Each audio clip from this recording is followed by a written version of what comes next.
compartir. Me van a salir 800 ventanitas. Bueno, como decía, estábamos en lo que son las normas y la conformidad, ¿no? Hay 6 personas, se hacía este experimento, ¿no? Y decían, sabíamos todos, esas hay personas que un, un trazo era más corto que el resto. Entonces el experimento era apartar a uno y sumarlo luego. Pero antes de que se sume, se habían puesto de acuerdo para decir todos que eran todos iguales. La persona sabiendo y teniendo una comparación, llegó un momento en que, de tanto que las personas del resto del grupo insistían en que eran todas iguales, terminaba cediendo. Eso forma parte de la conformidad y no es solamente lo que conforma un acuerdo de este tipo, sino que son cosas que ya ni siquiera las pensamos tanto, ¿no? Eh, ya cuando vemos a alguien que es de otro país, que es paraguayo, que es boliviano, que es chileno, que es, ¿no? No sé si vieron el capítulo de Simpson donde está el portero, a quienes odian los irlandeses, ¿no? Y odia a todos, hasta los mismos irlandeses. Y acá también, cuando hay alguien, somos todos argentinos, tenemos el etnocentrismo, pero cuando viene alguien de Salta, cuando viene alguien de Córdoba, ya tenemos otra opinión sobre las cuestiones, ¿no? Siempre estamos dispuestos a marcar ciertas diferencias y eso es parte de cómo está armada la sociedad. Entonces de ahí se arma la percepción social, que va a estar dividida en como nosotros clasificamos en grupos, en estatus, quienes se creen, ¿no? No, porque yo en Barrio Norte y yo con los de Zona Sur, ¿no? Los de Banfield o los de Las Lomitas versus Villa Ernestina o Villa Fiorito, ¿no? Dentro de eso, ese estatus y ese rol y ese comportamiento que yo adquiero para pertenecer, aunque no esté tan de acuerdo y haga de cuenta, me haga el boludo, hay una cuestión con el rol, ¿no? Nos va a dar un rol, nos vamos a autorreconocer y eso nos va a dar cierto autoconcepto. Dentro de ese mismo autoconcepto vamos a tener cierta autoestima y esa autoestima va a hacer que influyamos de tal o cual forma. Entonces, más o menos ahí se van armando roles. Va a haber gente que tiene un rol más que tiene que ver con el liderazgo, otros va a tener una cuestión más de sometimiento, otros van a copiar, otros van a... Y eso va a generar toda esta cuestión. Esto va a estar ligado a lo que son los estereotipos y los prejuicios. Estereotipos son los rasgos generales, ¿no? Que tenemos para decir por estas características la persona es tal o cual antes de conocerla, ¿no? Yo solo percibirla ya me da un estereotipo. Y los prejuicios es la manera negativa que yo tengo de hablar de los bolivianos, de los paraguayos, de los discapacitados, de los gays, de las lesbianas, de todo aquel que es distinto a mí, de los heterosexuales. Si me paro del lado gay y miro a los heterosexuales y generalizo, estoy generando un prejuicio. ¿Para qué me sirve saber esto? Porque yo, si voy a hablar de diversidad, más allá de que todos y todas estamos de acuerdo, acá aceptar al que es distinto y los recibimos y los queremos mucho, todo lo que quieran. Todos nosotros y nosotras estamos ligados a estereotipos sociales internalizados. Son partes de nuestra forma de pensar, de nuestra cognición, ¿no? Y en base a esa cognición, esa parte eh, prejuiciosa, estereotípica sobre el otro, vamos a manejarnos no solamente en un rol de convivencia ciudadana. Vamos a ser agentes del Estado con un rol de enseñante.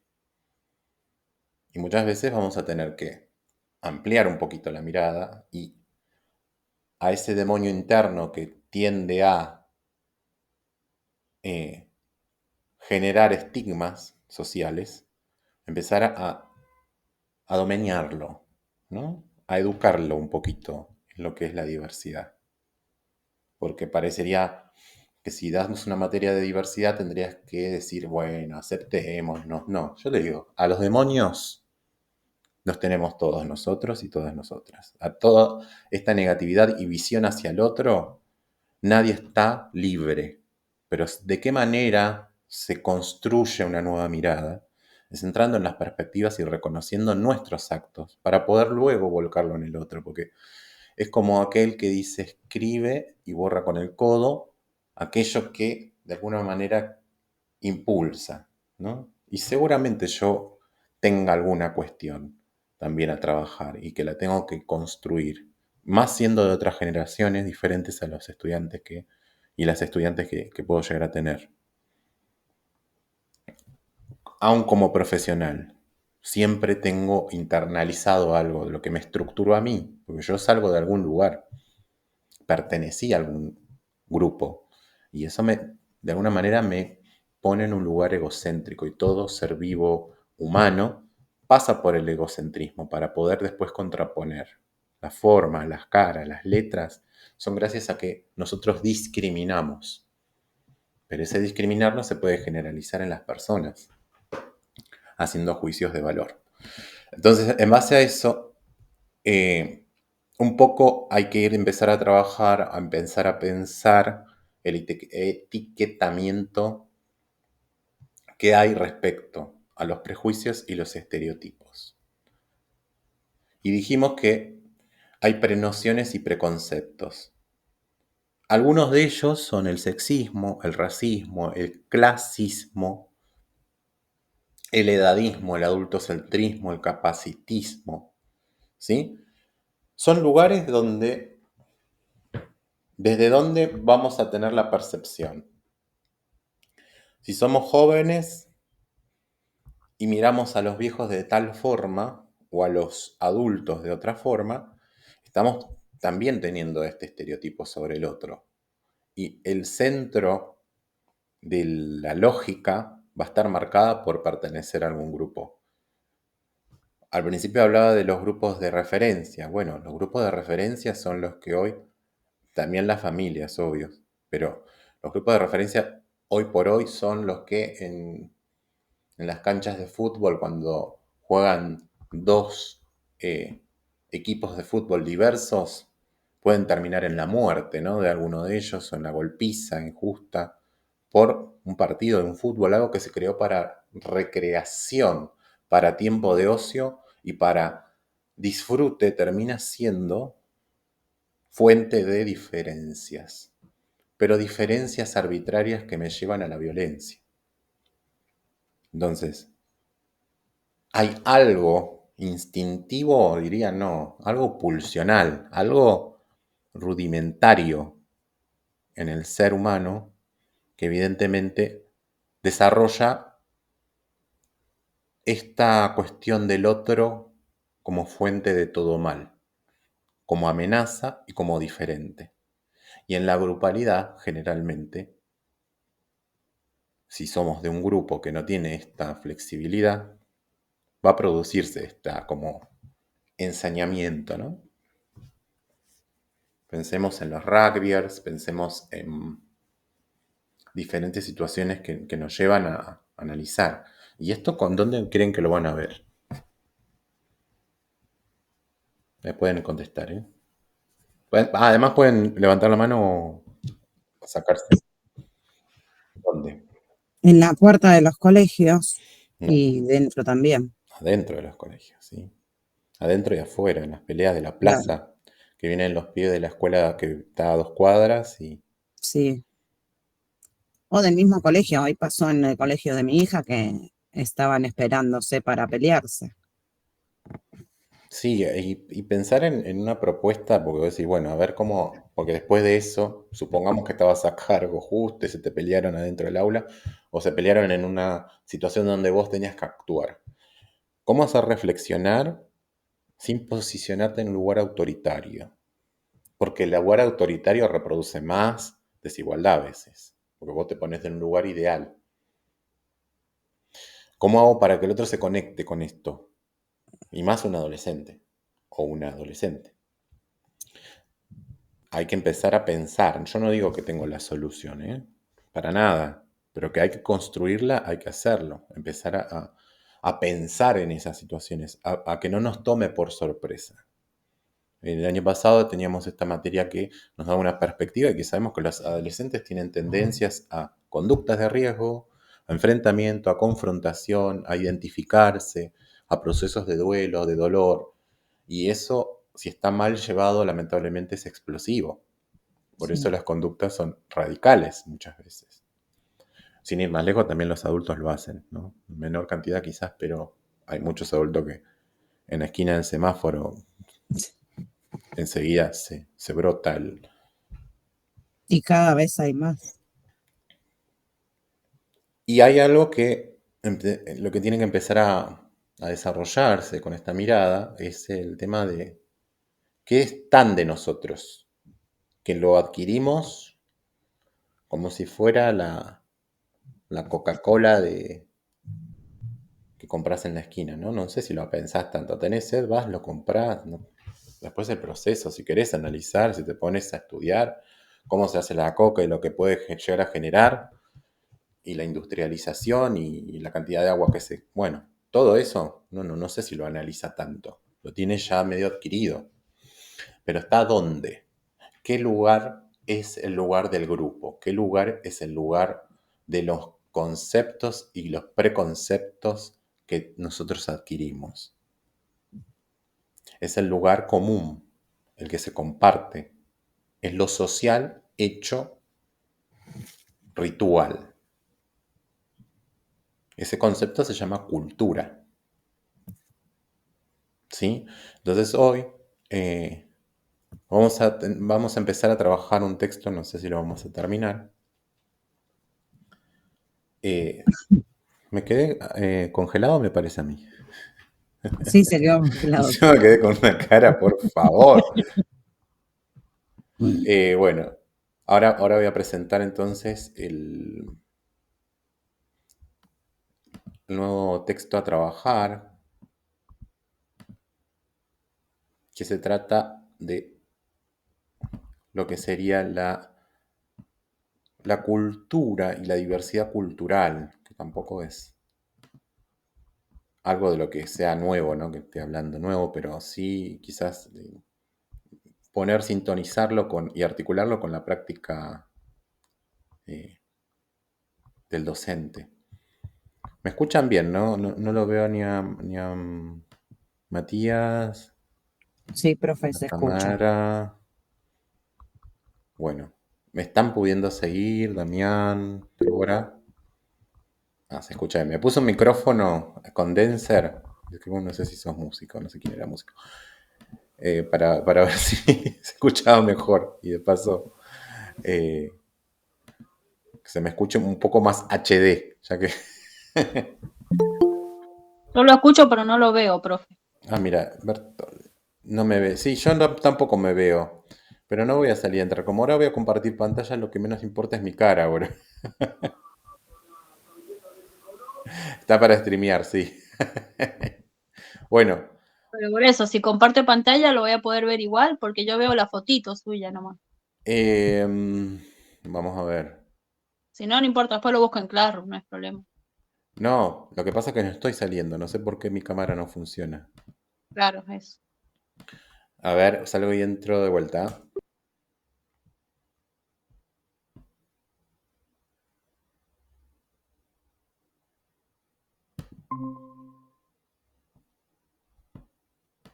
No, evidentemente no.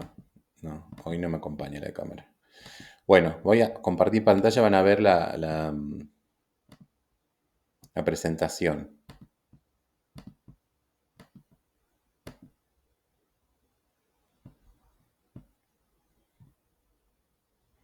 Ustedes me van diciendo si se ve bien.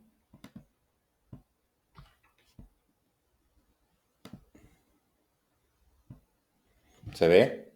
Bueno, acá vamos a ver la expresión para la diversidad. Sí, profe. No, es que grabé y me quedó... guardado. Porque quería probar si se podía grabar, pero hice desastre. Así que por ahí me escuchan hablar. No sé cómo eliminarlo de la grabación. A ver. Bueno, vamos.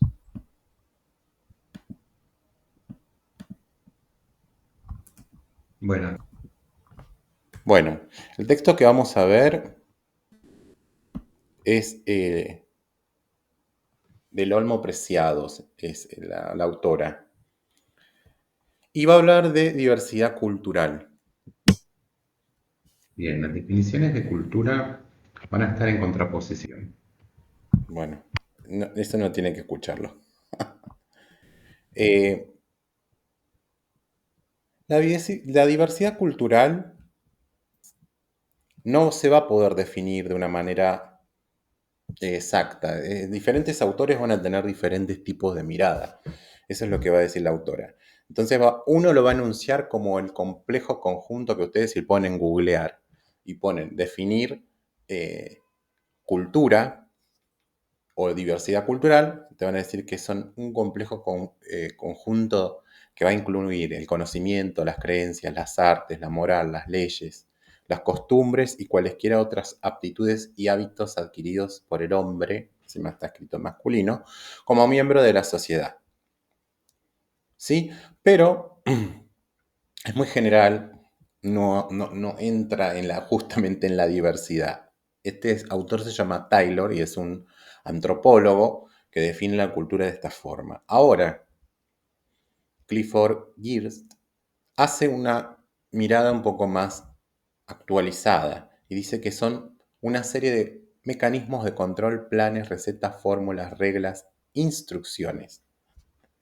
Lo que los ingenieros en computación llaman programas. O sea que tenemos ciertos programas internalizados que gobiernan nuestra conducta y ahí hay como una diferencia.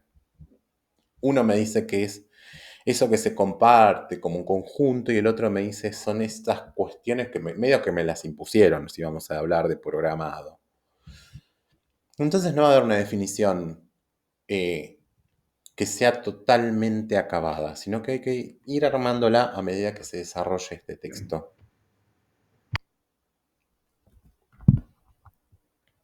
Bien, la diversidad cultural va a tener variables epistemológicas. Por lo tanto, si la cultura cuestiona la disciplina que lo formuló, el concepto de cultura única va a quedar fuera de la reflexión.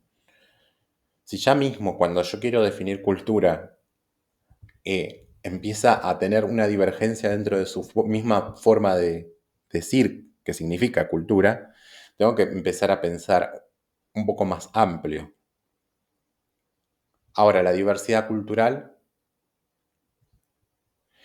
en sí, el objeto de esta disciplina de tener que estudiar la diversidad cultural va a entenderse como una variedad de estrategias y comportamientos ideados por el hombre para sobrevivir, perpetuarse como grupo a través de sus descendientes a lo largo del tiempo y del espacio. Es decir, que es histórica en algún punto. Y esta variable epistemológica también me habla de que históricamente yo voy a llamar cultura a lo que a mí me interese según esta época y qué aspecto social domina lo histórico. Y yo te puedo decir, de 1990 a 1989 a 97 estuvo Menem. Y seguramente la cultura tuvo ciertas características. Y en la época de la dictadura tuvo otras características. ¿Sí? Hay una cuestión política detrás. Y también hay una cuestión por los pensadores de cada época. Entonces yo tengo que poder contextualizar que la diversidad cultural va a estar impuesta también desde un punto de vista hegemónico. Y si hablamos de hegemonía, justamente la que ha sufrido grandes cambios a partir de los cambios históricos, culturales, es la educación. Y la educación tiene propia cultura. Una cultura de lo escolar típico tradicional va a decir que la diversidad es todo aquello que tiene que ver con la educación compensatoria. Y pienso en los gauchos, ¿no? Cuando nuestro gran prócer Sarmiento piensa en los gauchos, es educar a la barbarie. También un poco también es pensar en que el centro y modelo de Moreno político, no mucho tiempo atrás, era justamente parecerse a Europa y desde ahí era constituir una nación que se parezca a nivel político un poco más moderno a aquellos modelos que eran propios de otro país. ¿Sí? A partir de eso, con todas las relaciones dialécticas complejizadas por las cosas que pudieron salir bien o mal, se dieron a partir de allí. Entonces, ¿cuál va a ser la diversidad cultural que toma la escuela en cierta época? No digo que hoy sea igual, pero tiene queda cierta semillita, cierto germen. Es agarrar a los inmigrantes, agarrar a los estudiantes con necesidades educativas especiales, o sea, a las personas con discapacidad o diversidad funcional, a los pibes repetidores y los que tienen sobredad. Por ejemplo, en España, ella trabaja con España. El gran problema de los españoles de cierto nivel socioeconómico son los gitanos, ¿no? Son un grano en el trasero. ¿Por qué? Porque tienen costumbres, tienen formas, tienen mañas, tienen mezclas, tienen esta cuestión nómade, que no es lo que se toma como ideal de lo que se quisiera sobre lo que sería la sociedad y la civilización europea, ¿no? Justamente lo que más tienen los gitanos es que se van de un lugar a otro, no tienen un grupo de pertenencia, arraigado a una tierra, ¿no? Entonces, esto a nivel nación, a nivel estereotípico, es un problema. Entonces, la educación atraviesa esto. ¿Cómo yo hago para compensar? Esa palabra de compensar es cómo el otro tiene grandes faltas para ser parte de la sociedad. ¿Sí? Ese es el punto de vista histórico que hubo en la educación. No digo que lo sea hoy porque hay políticas muy interesantes para poder desentrañar esto y de hecho esta materia la tienen ustedes como futuros profesores y profesoras. O sea que hay algo que está modificando. Vamos a las definiciones de diversidad. Tanto que esta materia habla de la diversidad. A ver, ¿pero qué es diversidad? Vamos a tomar al diccionario de la Real Academia Española, porque nosotros si somos algo somos nuestra patria materna, es respetar, ¿no? Porque no venga el lenguaje inclusivo, no vengan con nada, porque hay que sostener y de alguna manera mantener a quien de alguna manera nos gobierna desde hace mucho tiempo. No terminamos nunca de ser colonia, no tenemos criterio propio, ¿no? Pero bueno, es una arrogancia mía. Pero bueno, vamos a ver las dos acepciones. La primera vamos a decir que la diversidad es variedad, como en las galletitas. Variedad de semejanza, diferencia. Sí, es lo que más o menos sabemos todos y todas. La segunda va a hablar de abundancia, de copia, de concurso de varias cosas distintas. Ahí viene algo un poco más en retórica de querer comparar. De igualar, pero querer comparar. Seguramente siempre que haya una comparación también es una copia. Ojo, en lo cultural es como una reciprocidad que tiene puntos de espejos donde yo me muestro para poder compararme. Ninguna de estas definiciones nos permite suponer que el concepto de diversidad sea equitativo y para ponerlo al lado de cultural. Porque justamente la cultura es mantener cierta tradición. Y tenga por qué transformarse en el ámbito educativo en una idea que evoca algo así como alumnos que necesitan un tratamiento especial para ayudarles a alcanzar el mismo nivel que los compañeros. Esta definición de diversidad no sé si sirve para replicar un poco lo que se viene dando, sino que más bien Si hablo de abundancia, si hablo de semejanza, diferencia, me está faltando algo ahí para que se dé en lo educativo. ¿Por qué la mina esta propone una mirada, un enfoque antropológico? Porque la antropología va a entender varias cuestiones del ser humano y la ser humana, que es que las diferencias de estilo de vida van a estar dadas por normas y valores que explican el comportamiento dentro de lo que sería relativo. O sea, hay algo que tiene que fundar eso y tengo que pensar desde dónde viene. Entonces lo antropológico va a hacer esta averiguación del pasado y lo va a ordenar cronológicamente, pero también a las representaciones y a las normas que fueron reguladas para ese grupo diverso, porque pertenece a otro lugar o por el motivo que sea. Y entonces lo que va a aportar en términos relativos es que todos en algún punto diferimos. En alguna medida, antropológicamente, no somos semejantes. Somos más bien prójimos. No sé si la parábola de la Biblia habla de amar al prójimo, no dice amar al semejante. ¿No? Ya el mandato ahí medio como que... Y era una época muy singular, ¿no? Donde convivían los fariseos con los religiosos ortodoxos y los mercaderes que venían de otro lado. Entonces, amar a tu semejante. Por lo tanto, todos nosotros quedamos implicados en el concepto de diversidad cultural. O sea que lo lamento decir que sos diverso, sos diversa y que si te vas a poner como parámetro le vas a pifiar siempre. Por otra parte, se tiene en cuenta lo común entre los seres humanos y humanas, que esto común es la capacidad simbólica.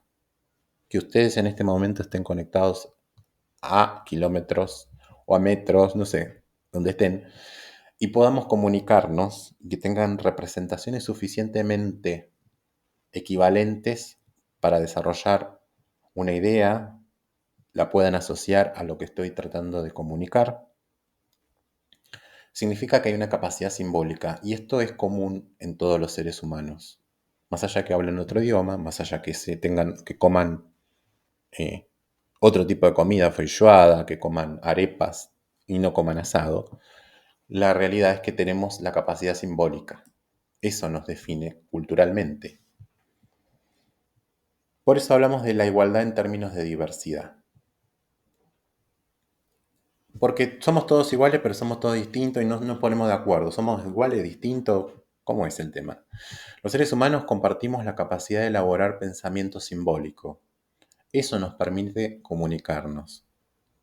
El pensamiento simbólico se refiere a la posibilidad de elaborar símbolos y signos arbitrarios sobre la experiencia, que no forman parte de la propia experiencia, pero que conseguimos relacionar y que otros se relacionen con ella estableciendo un código que cuando lo conocemos nos permite identificar una cosa con la otra. Si alguien viaja a otro país o alguien se tiene que ir al extranjero, seguramente se encuentra con otro que también lo hizo, ¿no? Y al encontrarse, cuando hablan de extrañar su tierra, sus costumbres, su cultura, ese simbolismo del extranjero compartido, a pesar de que sean de dos regiones distintas, se puede poner en común. Y ahí no estoy hablando solamente del aspecto simbólico de la lengua, estoy hablando de algo que tiene que ver con la pertenencia, con eso que hace a lo profundo del ser marcado por un pasado y poder comunicarlo a nivel simbólico. El cómo concretamente realizamos la elaboración recae dentro del concepto de diversidad. O sea, todos tenemos madre, padre o alguien que nos críe, todos fuimos bebés y fuimos educados de diferentes formas.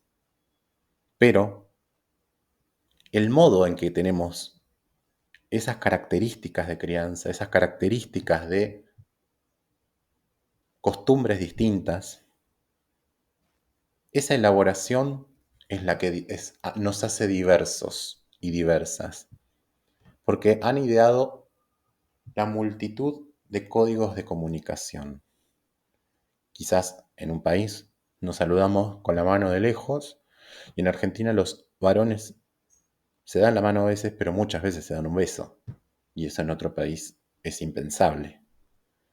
Pero el código es cómo se comunica la manera de afiliarse al otro, o el disgusto, o cuando algo produce cierto agobio, cierta discrepancia en la sociedad, impacta en esas huellas que nos constituyen como seres. Entonces eso va a estar elaborado en un código de comunicación. El adquirir uno u otro depende del entorno en el que uno viva, de sus necesidades de comunicar y las posibilidades que tenga para aprenderlos, ¿sí? O sea que caer en la educación pública, como dirán algunos, es mucho más posibilitante que no acceder a ello.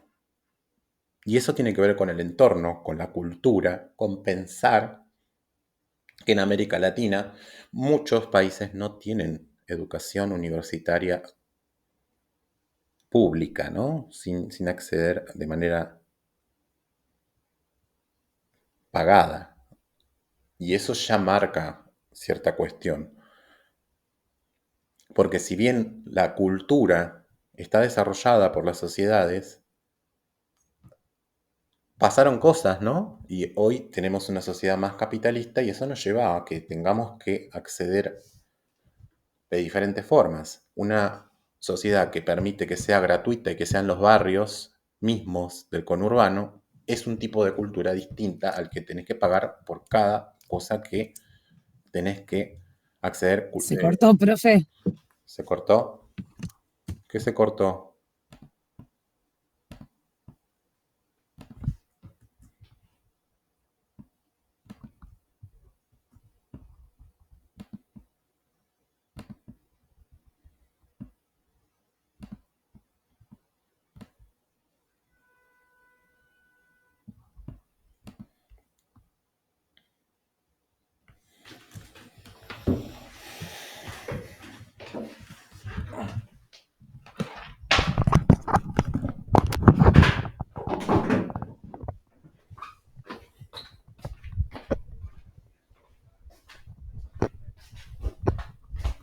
Entonces, lo que yo les propongo es que ustedes puedan, a partir de esta curva, empezar a pensar dónde podría estar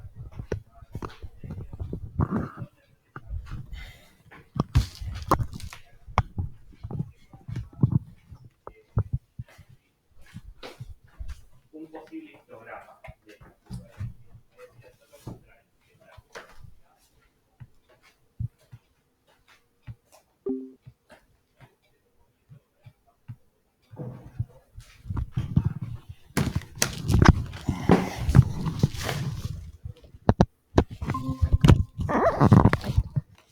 Ay, sí, algo me pasó. No sé en qué parte me quedé. Lo perdimos, profe. Sí, no sé si es internet, no sé qué fue. Pero ahora me vine a otro lugar para ver si puedo tener mejor señal.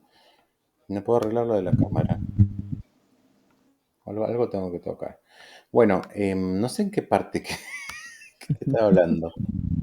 Quedó en adquirir uno u otro depende del entorno en el que uno viva y de sus necesidades de comunicación y de las posibilidades de que tenga de aprenderlos. Ajá. No, lo que hablé de la educación pública, nada, ¿no? Sí, también. Ah, está bien. Bueno, hace rato me había perdido. Si no. Bueno, vamos. Déjenme compartir. Si se vuelve a cortar, me avisan.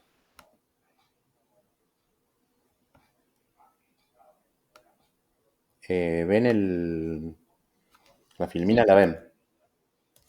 Bueno, entonces lo habíamos Sí, visto. profe, se ve. Los grupos sociales.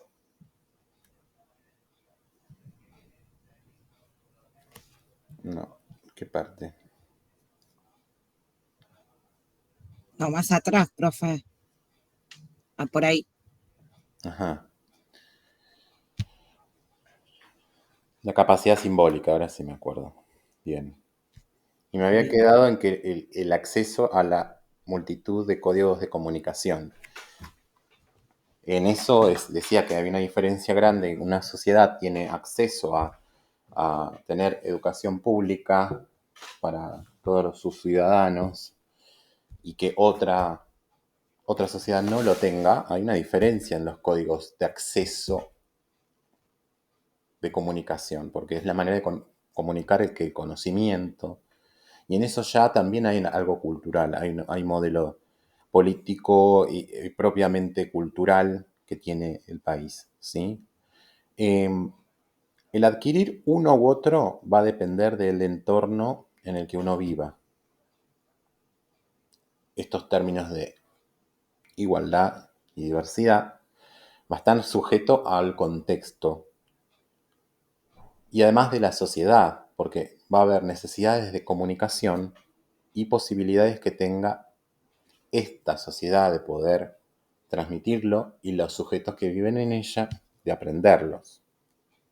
Entonces, vamos recorriendo un poquito. ¿Qué es lo que está diciendo? Porque si lo leen por ahí, se complejiza un poco. Es que yo hago un análisis teniendo en cuenta que siempre existe la diversidad y que además, dentro de las prácticas que tienen grupo, van a estar arraigadas propias cuestiones que tienen que ver como cómo accedió esa persona, a qué cosa, a esas cuestiones comunicativas, a las experiencias, al registro en el cual se realizan estos intercambios simbólicos.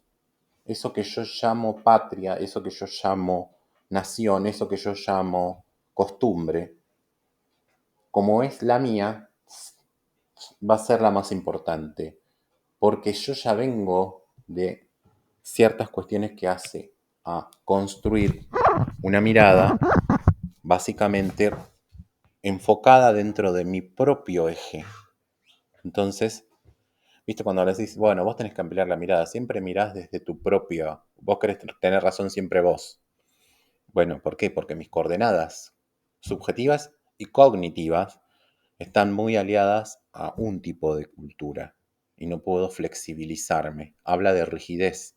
Justamente una persona que estudia, una persona que se dedica a la educación, si tiene esta rigidez tan profundizada, evidentemente va a tener varios conflictos con la diversidad en las aulas. Y lamento decir que está poblada de subjetividad diversa el ámbito aula. Ahora hablamos de los grupos sociales. ¿Desde dónde los miro? Antropológicamente. Los miramos de que tienen variedades de reglas. Estas reglas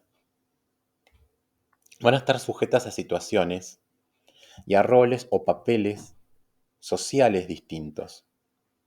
Yo decía el rol de docente, el rol de estudiante, el rol de niño, el rol de adolescente.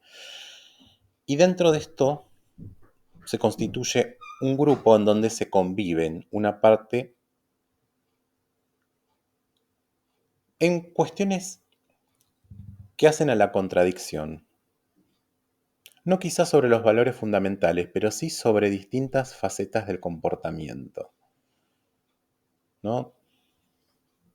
La infancia hay que respetarla y hay que valorarla porque es la parte importante, pero después cuando veo a un pibe pidiendo en la calle, ya me genera molestia y ya pienso o que me va a robar el celular, o que esa plata se le va a dar a la madre para que se emborrache, o para drogarse, y ya me está cambiando el concepto de infancia. ¿Ese niño es infante o no es infante? ¿Por qué somos tan contradictorios? Tenemos sesgos culturales también dentro de nuestra forma, dentro de nuestro grupo social. Defendemos Greenpeace, pero Después por la ventana del auto, del colectivo, se tira una latita a la calle y así. Los integrantes aprenden a relativizar las normas por referencia al contexto. Es decir, ¿se acuerdan que habíamos visto lo que era la conformidad? Bueno, está hablando un poco de esto, cómo relativizo cuando algo es demasiado intolerante o cuando algo lo paso por encima, ¿no? No le doy tanta trascendencia. Cuando un acto en el aula de discriminación es demasiado violento y cuando no lo es. Como veíamos en el video de la serie, bien, que se le genere a esta persona, a esta chica que era paraguaya la madre, que trabajaba ahí, que era pobre, era una cuestión. Pero no era la misma sobre otras actitudes, o sea, se podía discriminar tranquilamente a una chica, no sé si eso lo pudieron ver, observar, ya medio que me adelanto, spoileo, se la podía discriminar por pobre y por paraguaya, pero las chicas dándose un beso en el baño no recibían un maltrato. ¿Lo pudieron notar a eso? Sí, ¿no? ¿Alguien me contesta? Así se... Sí, Bueno, o sea, dentro de... Nosotros las normas las relativizamos a nuestra conveniencia, porque también hay jerarquías. En el proceso de socialización se aprenden a seguir aprendiendo una serie de códigos y normas. ¿Qué hay detrás de eso? ¿No? Y nuevamente la mirada sobre la escuela. Que voy a ser crítico, porque este texto es crítico, pero porque también creo que es mucho más algo que decía Nietzsche, era justamente, ¿no?, la mirada crítica y la mirada que es más melancólica en su fuente de ver la muerte, ver las cuestiones problemáticas.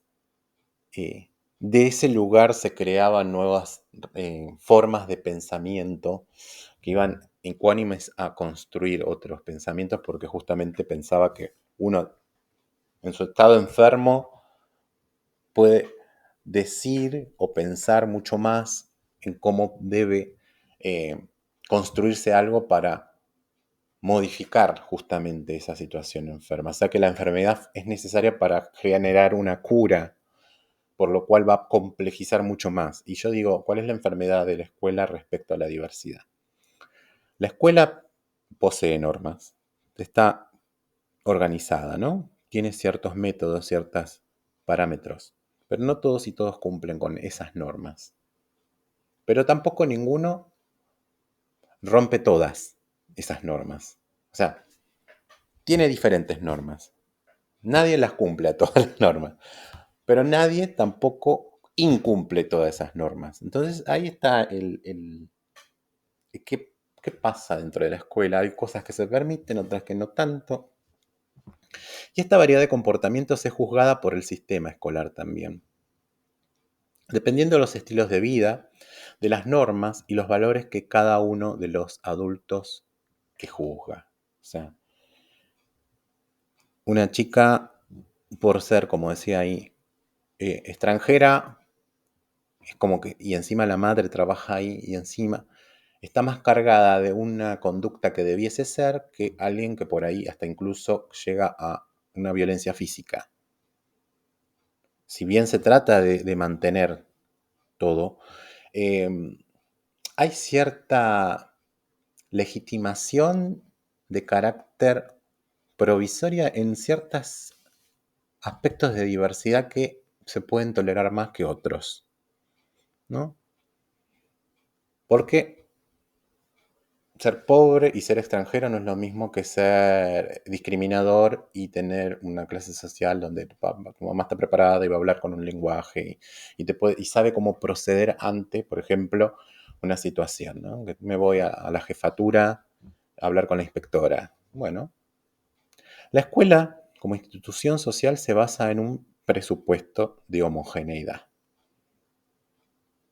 Todos los chicos son iguales, todos los chicos aprenden. En esta escuela solamente generamos prácticas de respeto. O sea, a pesar de que, digamos que no se rompió con la idealización de sarmientista de homogeneidad de aprendizaje, se tiende a las diversidades un poco a callarlas, ¿no? Decir que todos son respetados, que todos... No, ¿por qué no hacer una mirada crítica hacia la escuela? En muchos aspectos la escuela sigue reproduciendo desigualdad y también haciendo ciertas cuestiones de exclusión. Porque si ya tiene más de 2 años más y está en un grupo donde todos tienen 15 y él tiene 17, y si tiene 15 y el grupo tiene 12, ya empieza a molestar, ¿no? La sobriedad es algo que caracteriza. Entonces hay que ofrecerle otra propuesta, hay que mandarlo a otra escuela, hay que mandarlo a la noche, hay que mandarlo a un fines. Ahora vamos a plantearnos algunas preguntas orientadoras. ¿En qué tipo de escuela solo un estilo de enseñanza es posible? Si la escuela propone educar en diversidad, ¿por qué las leyes los agrupan por su edad, su fecha de nacimiento, tratando así de conseguir la mayor homogeneidad posible con respecto a su proceso de desarrollo físico y mental? Si tanto se promulga la ESI, la educación y todo, ¿por qué molesta que el pibe permanezca como estrategia en un año, ¿no? Un pibe de 10 años que esté en segundo grado, porque todavía no se alfabetizó y el bloque de alfabetización, sepan, que no van a ser de primaria, es primero y segundo año. Y no se repite porque es unidad pedagógica. Entonces, si hay un pibe de 10 años que no está alfabetizado, no puede permanecer siempre en segundo grado. Tiene que pasar. ¿Por qué? Porque molesta, porque la escuela sigue teniendo esta cuestión de sobriedad. Pero ¿cuál es el plan? ¿Cuál es la propuesta superadora? Por otra parte, históricamente la interpretación de la desigualdad supone que todos somos iguales. ¿Igualdad en qué aspecto? ¿Por qué no somos un poquitito más, un poco más profundos en el término igualdad? Igualdad en derechos no es lo mismo que sean todos iguales. O el derecho a tener iguales condiciones, ¿no? Y que eso tampoco se puede garantizar porque cada trayectoria es diversa. Pero lo que yo tengo que tener igual es la oportunidad y el acceso. Entonces, hay que interpretar bien el término igualdad, en qué contexto de la conjunción, de esa construcción de evocativa está generando. ¿Qué hace que la escuela, qué va a hacer la escuela frente a situaciones que supone diversidad? Por eso hablamos de escuela compensadora. Es que el otro es el que está en falta, porque yo tengo que compensar, o el niño, o la niña, o el adolescente va a tener que compensar. Que hay diferencias que presenta y que esas diferencias que tenemos delante hay que ver cómo esa cuestión desigual equipara nuevamente lo hegemónico, ¿no? Y entonces vamos a basarnos en cómo se van a transformar esas diferencias en obstáculos que van a impedir a un estudiante alcanzar cierto nivel. Que ese parámetro también lo tiene la escuela. Es decir, ustedes deberían saber tal y tal tema, a nivel gramatical tendrían que manejarlo de pe a pa y no tener ningún error, porque van a ser profesores o profesoras de lengua y literatura.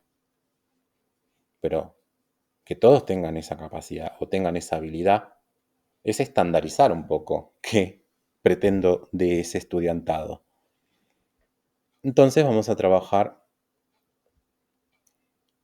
dedicando más tiempo al distinto para que pueda llegar al nivel. Trabajo en la homogeneidad porque siempre busco que que ese que está desigual vaya corriendo como pueda al nivel que está el grupo. ¿Dónde voy a poner el énfasis? Respecto al fracaso escolar. En la escuela. ¿Está esta capacidad de autoevaluación? La pregunta es, en la incapacidad de la escuela de incorporar en la escuela o en los estudiantes, ¿dónde lo pongo? ¿Dónde está puesta el déficit? Los escucho, no sé si se cortó. ¿Hay alguien ahí? ¿Están ahí? Ahí los veo. Ahí me da cosa que no tener cámara. Bueno, ¿dónde piensan que está puesto el déficit? En el modelo educativo tradicional, ¿no? El alumno. Claro, claro. Y esto, así se diga en la maestra. A ver, si se pone en una sola persona, no, o sea, si bien ustedes se van a preparar con cierta mirada un poco más para albergar lo que es lo diverso, ¿no? Porque tienen este tipo de materias, además de lo otro. No pienso en trayectoria educativa, si miro el hoy. Si ustedes no pudieran enseñar lo que tenían en su cabeza para segundo año y no lo lograron, no depende de una mirada solamente puesta en las prácticas que ustedes hicieron solamente, porque si no vieron y no hicieron un diagnóstico de esa trayectoria para saber cómo van a laburar con lo diverso, yo tengo que tener en cuenta y valorar qué pasó con este pibe hasta esta altura, hasta hoy. ¿Le faltó olla? ¿Le faltaron maestra porque se tomaron mucha licencia toda la primaria? ¿Qué mirada tengo sobre eso? Y si está toda esta parte crítica, ¿cómo hago para proponer algo pedagógicamente suficientemente útil para que avance sus aprendizajes? Si nos empezamos a echar culpas, seguimos en un modelo totalmente reduccionista. No, la maestra, no, la anterior profe, no, la del año pasado, no, bueno, sí, seguramente tiene que ver, pero no es todo. No estoy teniendo una mirada compleja, estoy echando culpas para sacarme el fardo encima.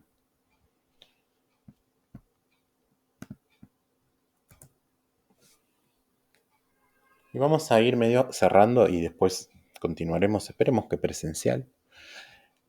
La propuesta para trasladar a las aulas el planteamiento de la diversidad va a tener como ciertos ejes. Esto es importante.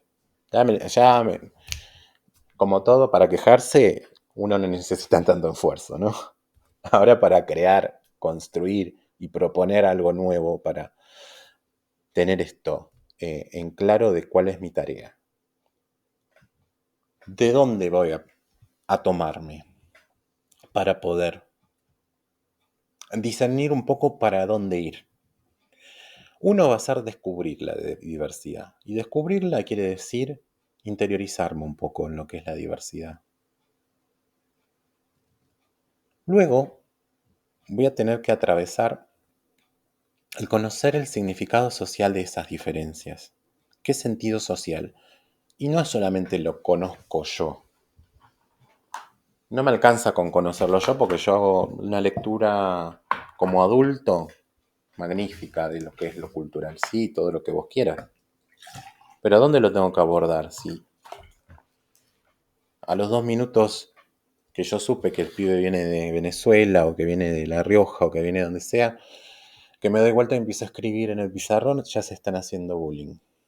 El significado social de las diferencias tiene que ser como el agua, tiene que fluir y tiene que ser reconocido por el otro. Y ese conocer el significado social de las diferencias nos va a llevar al siguiente, que es comprender el valor social. Tiene un valor social la diferencia.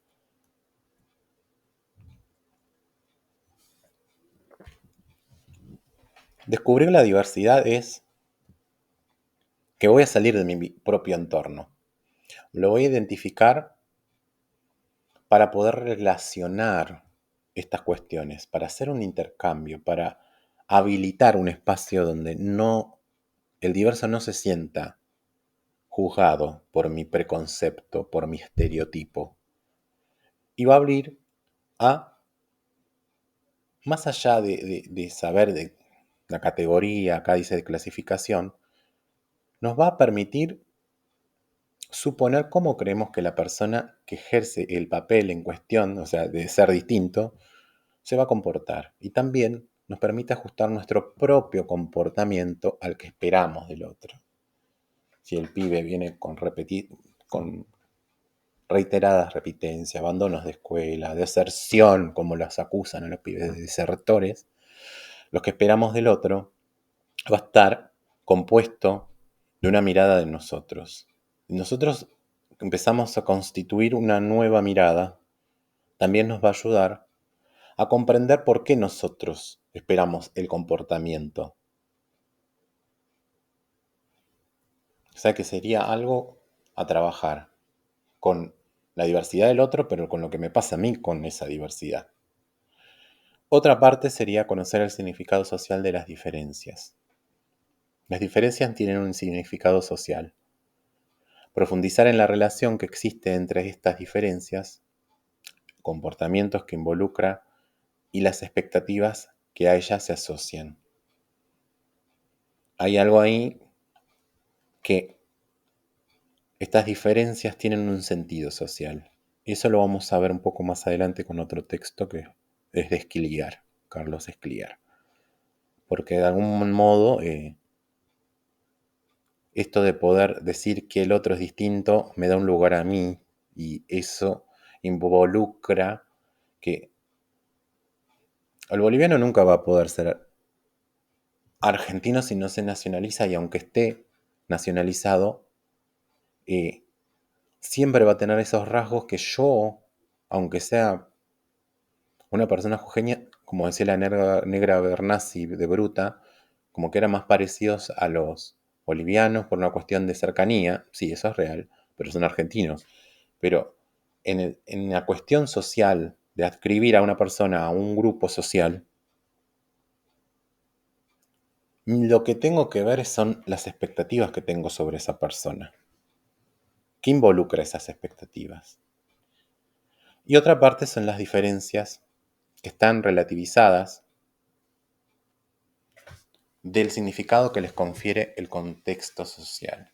¿Sí? Esas ideas que lamentablemente fuimos incorporando poco a poco de manera inconsciente. Ahora, la parte de comprender el valor social de las diferencias hace que entendamos que el contexto social siempre genera discriminaciones. Algunas veces esas cuestiones tienen un sentido, otras veces no, y que le va a asignar cierto valor a esas diferencias. Algunas serán deseables y otras no. Por ejemplo, extranjero. No es lo mismo el extranjero que viene de Nueva York, que viene de Estados Unidos, que uno de Senegal o uno que la familia vende en 11 con los trapos en el piso, ¿no? O un chileno que un español, ¿no? Esas diferencias existen, son los dos extranjeros, pero ¿cuál es la relatividad que le doy yo? Realizar este análisis de la diversidad, si las miro desde estos 3 puntos, va a permitir profundizar el conocimiento de esta diversidad. Es decir, que no es todo esto de color de rosa, hay que aceptar al otro y todo, no, tengo que empezar a poner en pugna mis propios conceptos. Y es que estas diferencias a todos y a todas nos van a caracterizar. En donde estemos, en el mismo aula donde estamos. Saber detectarlos, saber hacer una mirada que un poco saque la máscara de la idiosincrasia, va a generar una mejor calidad para relacionarnos, para empezar a incluir el concepto de diversidad y entender que todos somos diversos en algún punto. Tendremos cosas más parecidas, formas de afiliarnos y demás, pero generalmente no existe la reciprocidad plena y el otro no es nunca del todo lo que nosotros queremos que sea. Entonces pensar un poco en diversidad es pensar justamente en que lo establecido y lo que está instituido en la sociedad tiene ciertos porqués. Preguntárselos un poquito nos va a llevar a entenderlo de otra forma. No van a ser antropólogos, no van a ser psicólogos, van a ser docentes. Pero que habilita el por qué pensamos como pensamos sobre el otro. Y por qué en algún punto hasta compañeros, o sea, colegas, nos van a producir ciertas sensaciones. Básicamente ahí está trabajado más o menos el texto que yo subí. Hay que leerlo, hay que volver a trabajarlo. Y a pesar de que yo les hago mucha presentación y doy mucho la clase yo, imagínense que es lo que les voy a pedir, ¿no? Y ahora encima nadie me contesta nada. No tengo la participación en vivo, en directo. Es re difícil dar la clase hablando como un loco, mirándome. La perrita me mira. ¿Qué te pasa que hablas solo, loco? Pero bueno, la idea era comunicar el texto articulado con situaciones un poquito más concretas, ¿no? Que no quede en la idea del texto que se lee y bueno, se subraya y listo. Una vez que lo pasamos, listo, lo estudio para el parcial. Sino que involucre un poquito más que en algún punto toque y moleste un poquito. No sé si hay alguna pregunta, alguien me quiere comentar algo, así los dejo ya más tranquilos porque es más intenso esto de cursar virtual. ¿Alguien quiere comentar algo? Abran el micrófono, digan, aunque sea estamos No, vivos. profe, Bueno, este No es material lo mismo, no es lo mismo. definitivamente. No es lo mismo. Yo quiero volver al aula. Igual se agradece, profe, la clase, porque yo prefiero que sea así antes que me suban textos nada más. Y no. Y se pierde la relación. Más una materia así. Así que. Narella, a vos en Agustina Narella el apellido, ¿no? A vos te conozco un poco menos que el resto, pero bueno, sentite en libertad de preguntarme, de consultar. Me gustaría saber si vas bien, si estoy siendo claro, porque los demás ya sé que me van a decir. Yo los conozco. Tamara está muy callada. Decir que me reconectó un poco. Bueno, muchísimas gracias. Bueno, si les parece bien, dejamos acá y seguimos en la próxima. Vayan leyendo un poco el texto general, si hay alguna idea más que por ahí no. Uno cuando da una clase hace un recorte. Entonces hay por ahí algún tema que se pierde o que uno no hizo tanto énfasis y a ustedes les interesó, también tráiganlo. Siéntanse en libertad de poder comentar lo que crean necesario, ¿sí? Está abierta este espacio de ustedes. Así que nada, si no hay ninguna pregunta. profe, ¿las filminas las va a subir también al Classroom? Sí, creo que. Déjame ver.